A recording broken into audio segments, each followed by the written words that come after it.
My son shoved a battered old toolbox at my chest and said, "Take your junk, Dad, and don't come back to this house." His wife stood behind him with her arms folded and a smile she didn't bother to hide.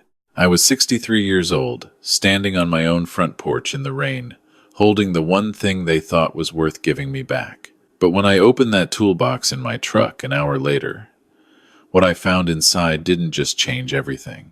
It told me my son was a far better man than I had given him credit for. My name is Frank Holloway. I spent 36 years as a general contractor in Nashville, Tennessee.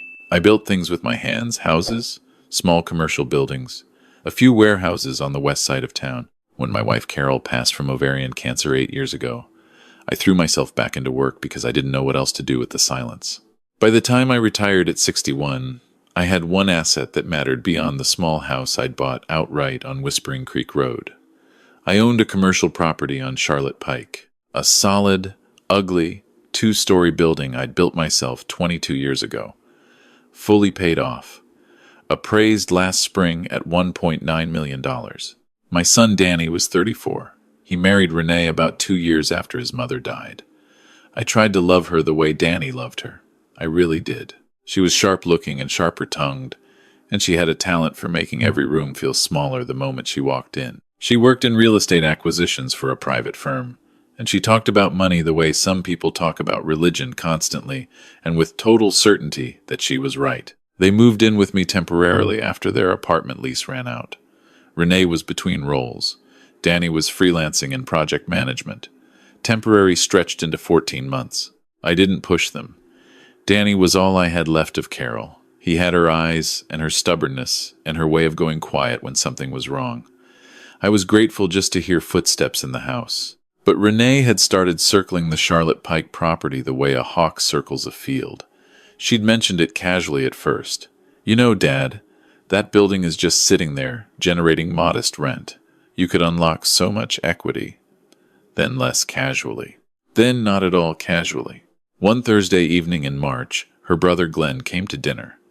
Glenn Marsh was a financial advisor of some variety, the kind who wears a blazer to a barbecue and hands you a business card before he sits down. He had a proposal printed and bound and slid across the table to me before the food was even served. I read the first page. It was a proposal to transfer the Charlotte Pike property into a family LLC, with Glenn serving as managing partner. I set it down. "No," I said. Glenn smiled. "Frank, you're leaving serious money on the table. With proper structuring." I said no. Renee set her fork down very carefully. "You're being stubborn. I'm being the owner of my building." Danny sat at the end of the table and said nothing. That was the night I first noticed the way his jaw tightened when Renee spoke. Not in agreement, in something else. Things escalated through April. Glenn started showing up more. Papers started appearing on the kitchen counter. Transfer documents. LLC filings. Once I found a notarized signature page already filled in with my name on it, blank for the actual signature, waiting. I held it up at dinner that night and didn't say a word. Renee said a legal assistant must have made a clerical error. Danny stared at his plate. Then came the first week of May. I was in the garage cleaning up after a day of light repairs on the rental units when Danny walked in alone. He looked like he hadn't slept. He closed the door behind him and stood there for a moment before he spoke. "Dad," his voice was flat. "Renee and I have been talking. This arrangement isn't working." I set down my wrench. "What arrangement?" "You living here. Us living here. All of it." He picked up the old steel toolbox from the workbench, the Craftsman box I'd had since 1987, the one with the broken latch I kept meaning to fix. "You should take your things and go." I looked at my son. "Danny, I mean it." He pushed the toolbox toward me. "Take your junk. We need to move forward. This is our house now, and we need the space." Renee appeared in the doorway behind him. She didn't say a word. She just watched. "Son," I said quietly, "look at me." He handed me the toolbox. His hands were steady. His eyes were not. "Don't call for a while," he said. "Give us some space." Renee turned and walked back inside. Danny followed her without looking back. The garage door closed. I stood there holding a toolbox I'd owned for 36 years. The weight of it was wrong. I put it in the passenger seat of my truck and drove. I didn't know where I was going. I ended up in the parking lot of a Cracker Barrel on Murfreesboro Pike that I'd driven past 10,000 times and never once stopped at. The rain came down, and I sat there for a long time looking at the toolbox. Then I noticed the latch. It was fixed. Someone had replaced the broken brass latch with a new one, smooth and tight. I popped it open. My tools were gone. Instead, the box was packed with bundled cash, wrapped in rubber bands, stacks of hundreds, and underneath the cash, a prepaid burner phone, already on, and a folded piece of paper. I recognized the handwriting before I even unfolded it. Danny. Dad, if you're reading this, you made it out safely. I need you to know that every word I said tonight was a lie, and saying it to your face was the hardest thing I have ever done in my life. 3 weeks ago, I found documents on Glenn's laptop while I was using it to print. They were not clerical errors. Glenn has drafted a full forgery package, your signature, your notary seal replicated digitally, transfer of the Charlotte Pike property into the LLC. The plan is to execute the transfer while you're distracted or away. Mortgage the building for $1.4 million and route the money offshore before you can file a legal challenge. Renee knows. She has known from the beginning. I don't have enough to go to the police yet. Everything Glenn keeps on encrypted drives. Renee communicates with him on a separate phone she keeps in her car. I've seen fragments, heard pieces of calls, but fragments aren't evidence. I needed to get you out of the house so they believe I'm fully on their side. They won't move forward on the forgery as long as you're physically present. You're too unpredictable. But once you're gone and they think I've cut you off, Glenn will start the process. That gives us a window. The money is $380,000. It's mine. I've been setting it aside since before we were married in a separate account Renee doesn't know about. Take it. Keep it somewhere safe. You may need it. The burner phone has one contact saved. His name is Marcus. He was Mom's estate attorney. He's expecting your call. He knows a private investigator. I love you, Dad. Please trust me. Danny. I read it twice in that parking lot with the rain hammering the roof of my truck. Then I sat very still for what felt like a long time. My son had not thrown me away. My son had walked into the middle of something dangerous and decided to fight from the inside. And he had done it alone, quietly, while I sat at the dinner table thinking he was losing his spine. I picked up the burner phone and called Marcus. He answered on the second ring. Mr. Holloway, I've been waiting. 2 days later, I was sitting across from the private investigator Marcus recommended. His name was Carl Webb, retired Metro Nashville police detective, 22 years on the job. He had a broad face and slow eyes that missed nothing, and an office above a dry cleaner on Nolensville Road that smelled like solvent and old coffee. I laid everything out for him, Danny's letter, the documents I'd photographed on my phone, the LLC filing, the replicated notary seal. Carl listened without interrupting.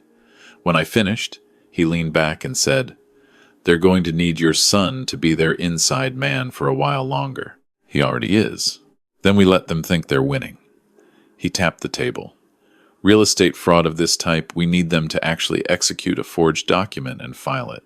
Attempted forgery is harder to prove than completed forgery. If we can catch Glenn at the county recorder's office filing a fraudulent transfer, that's federal wire fraud and state forgery charges both. Combined with the financial trail, your son's testimony, and recorded conversations, you're looking at serious prison time for both of them. How long? 6 weeks. Maybe 8.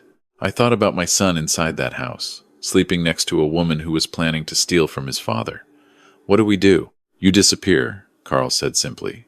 Completely. No digital trail, no bank activity, no contact with anyone they know. I'll set up surveillance on Glenn's office and Renee's movements. You give Danny a way to reach you on the burner, and we wait for them to get comfortable. So I became a ghost. Carl knew a man who rented furnished rooms for cash in Clarksville, 45 minutes north.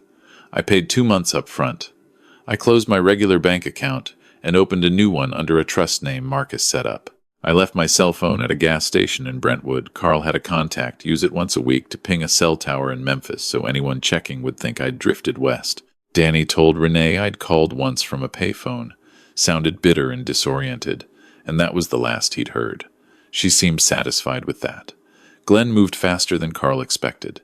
Danny kept me updated through the burner. Short messages, no names. Week 1, G came by the house. Spent 2 hours with R in the kitchen. Door closed. I wasn't invited. Week 2.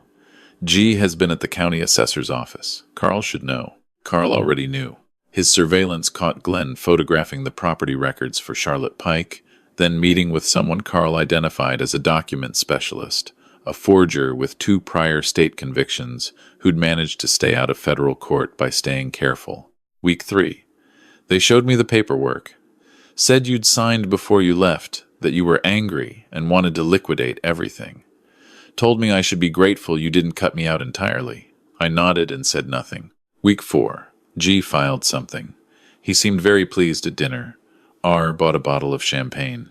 Carl confirmed it on a Tuesday morning. Glenn Marsh had filed a fraudulent transfer of title at the Davidson County Register of Deeds. The document bore my forged signature, a notary stamp that matched mine down to the serial number, and a date of April 30th, the day before Danny had handed me the toolbox. They backdated it, Carl said. Makes it look like you signed before any of this started. Can we prove it's forged?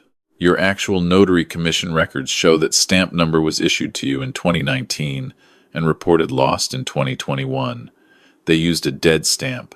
We've got the original report. He slid a folder across the table. We also have wire transfer records showing $12,000 moving from a Glenn Marsh business account to the document specialist 3 weeks before the filing. I looked at the folder. What about the mortgage? Filed last Friday. $1.2 million against the Charlotte Pike property. The lender was a private equity fund Glenn has prior relationships with. Money hits his LLC account in 10 days. 10 days? Carl had already been in contact with the FBI field office in Nashville. The agent assigned was named Donna Simmons. She was thorough and unhurried, and she had the kind of patience that comes from watching people like Glenn Marsh believe they were cleverer than everyone in the room. We could arrest them now, she told me when we met.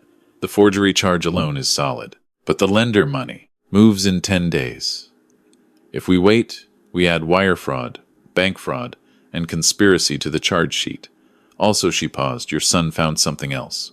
Danny had sent one more message the previous night. Short, 3 lines. Heard R on the phone with G tonight. Said once the money clears, they don't need me in the picture either. Said I know too much. G said they'd figure something out. I read those 3 lines again in Agent Simmons's office. My son had walked into that house to protect me, and they had turned on him the moment he was no longer useful to them. When does Glenn have his investor meeting? I asked. Carl checked his notes. May 28th. He's presenting the Charlotte Pike project to a group of private investors, 14 people. Dinner at the West Haven Club in Franklin. He's been promising them 30% annual returns on a development that doesn't exist. I looked at Agent Simmons. I want to be in that room. She started to speak. I kept going. He stole my building and threatened my son. I want to be in that room when it ends. She studied me for a long moment. Mr. Holloway, we don't typically... He has 14 investors expecting returns on a fraudulent deal. Give them the truth before they wire him more money. And give my son his life back in front of witnesses. Agent Simmons tapped her pen twice on her legal pad. We'd need you briefed and wired. Fully cooperative with the arrest protocol. Tell me what to do and I'll do it. The next 2 weeks were the longest of my life. I stayed in Clarksville and I worked. Carl brought me files, and I went through them like I used to go through blueprints, methodically, looking for load-bearing details. Marcus prepared a full civil complaint for the fraudulent mortgage and the forged transfer. Carl's contact at the FBI forensics lab confirmed the notary stamp forgery in writing. Danny kept his nerve. He had dinner with Renee and Glenn twice that week, nodded at the right moments, accepted a share of the projected LLC profits they offered him with a handshake and a smile that cost him everything. He told me later that every time he looked at Renee, he had to remind himself he was building a case, not a marriage. On the morning of May 27th, one day before the investor dinner, Danny sent me a message. She booked 2 flights to Costa Rica, departing June 4th, both under her maiden name and G's name, not mine. They were planning to leave the country before the fraudulent mortgage funds were fully dispersed, leave Danny behind with nothing, having used him as cover the entire time. I forwarded the message to Agent Simmons. She called back in 4 minutes. We move tomorrow night, full team. I arrived at the West Haven Club in Franklin at 6:15 the following evening. I'd borrowed a navy blazer from Carl that was slightly too wide in the shoulders. I had a wire running under my shirt that a field agent had fitted me with in a parking garage off Cool Springs Boulevard.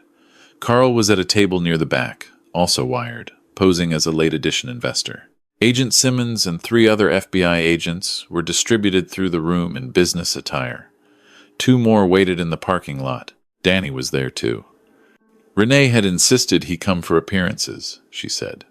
He sat at a table near the front, between her and Glenn, wearing a suit I recognized from his mother's funeral. When he saw me step through the side door behind the waitstaff, something in his face shifted, not surprise, not relief, something older and steadier than both. He looked away immediately.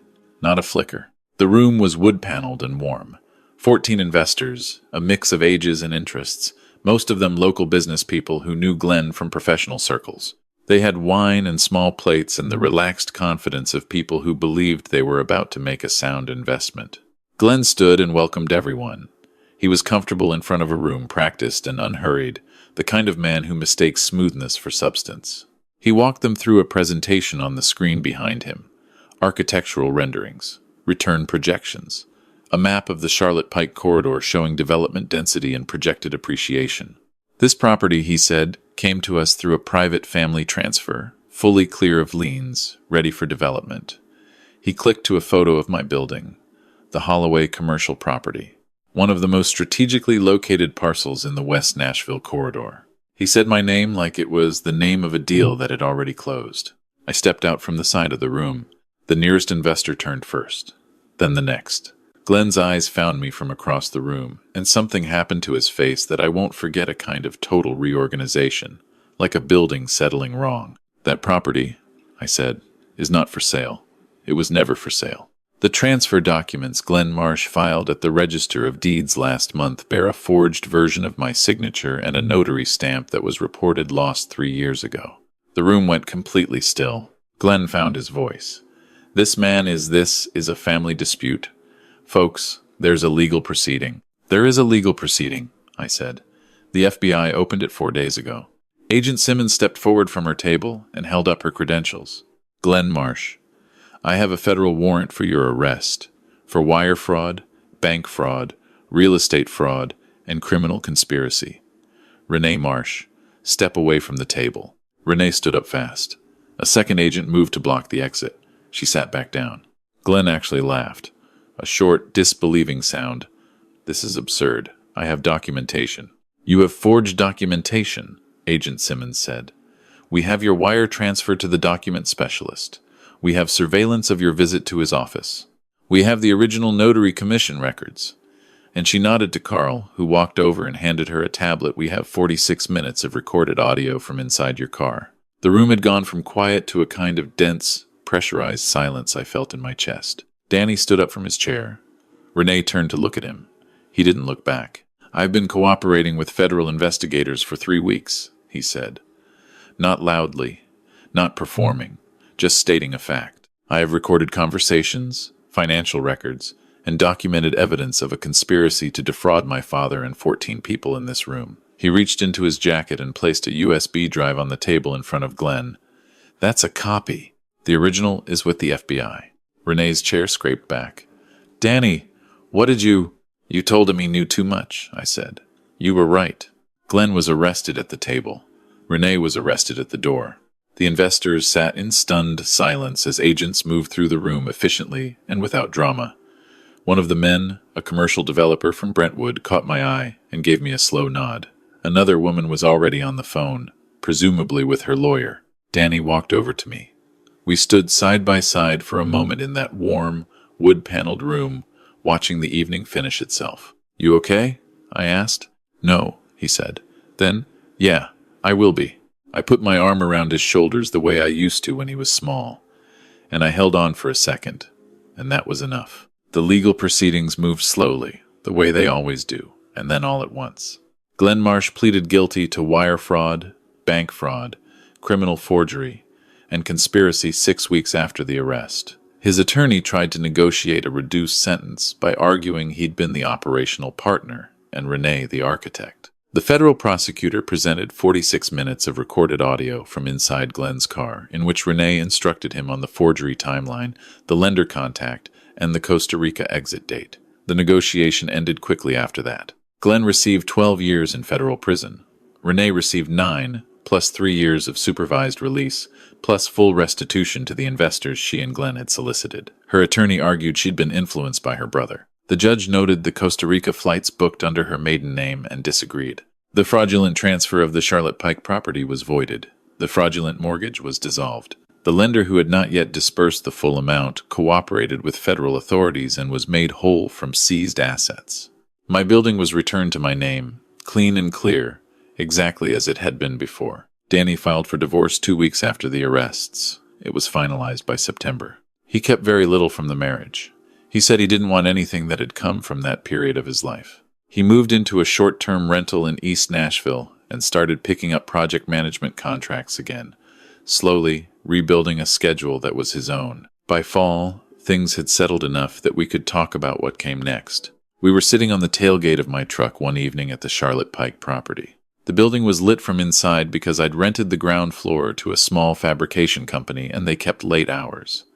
The October air was cool and the city was making its usual sounds in the distance. "What are you going to do with it?" Danny asked, meaning the building. I had been thinking about this for a while.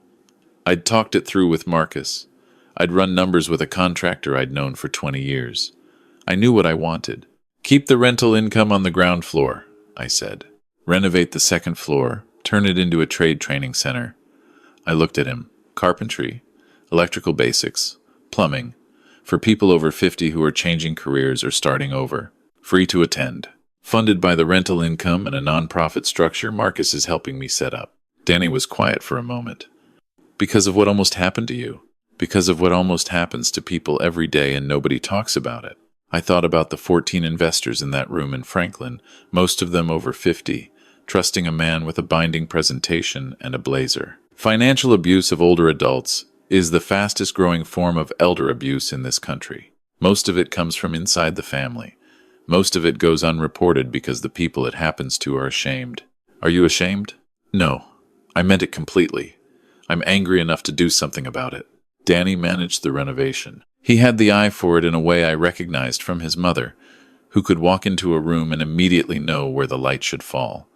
He sourced the materials, coordinated the crews, handled the permit process. We worked alongside each other on the weekends the way we used to when he was in his 20s and helping me on job sites.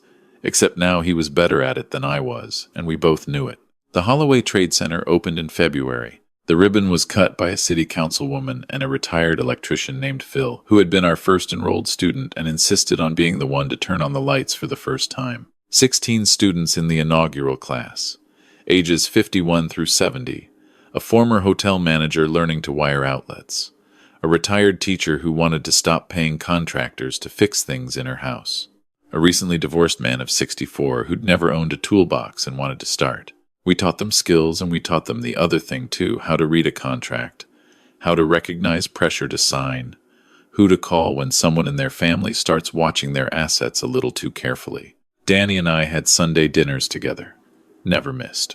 He started dating someone in the spring, a structural engineer named Patrice, who had the best laugh I'd ever heard, and who asked intelligent questions about load-bearing walls over our first shared dinner. I liked her immediately. People ask me now, at the trade center or at speaking events, or sometimes just in the parking lot of the hardware store where I buy supplies, they ask me, "How did you handle it? How did you sit still long enough to let it work?" I tell them what I've come to believe. My son handed me a toolbox and told me to take my junk and leave. And I had a choice in that parking lot in the rain. I could open that box angry, already deciding what the story meant. Or I could open it the way you open a blueprint, assuming there's more information in front of you than your first read reveals, and that the person who drew it knew things you didn't yet. I was 63 years old. I had built things from nothing in every weather this state produces. I had outlasted the hardest years of my life and come through them with my name intact. And when my son risked everything to protect me, I was old enough to trust him without asking him to explain himself first. That is not a skill that comes with youth. It comes with years. It comes with loss. It comes with understanding that the people who truly love you sometimes have to break your heart temporarily to keep it beating. Brett Glenn, men like him, look at 63 and see someone past his prime. See someone to be managed, bound, relieved of assets before time does it for them.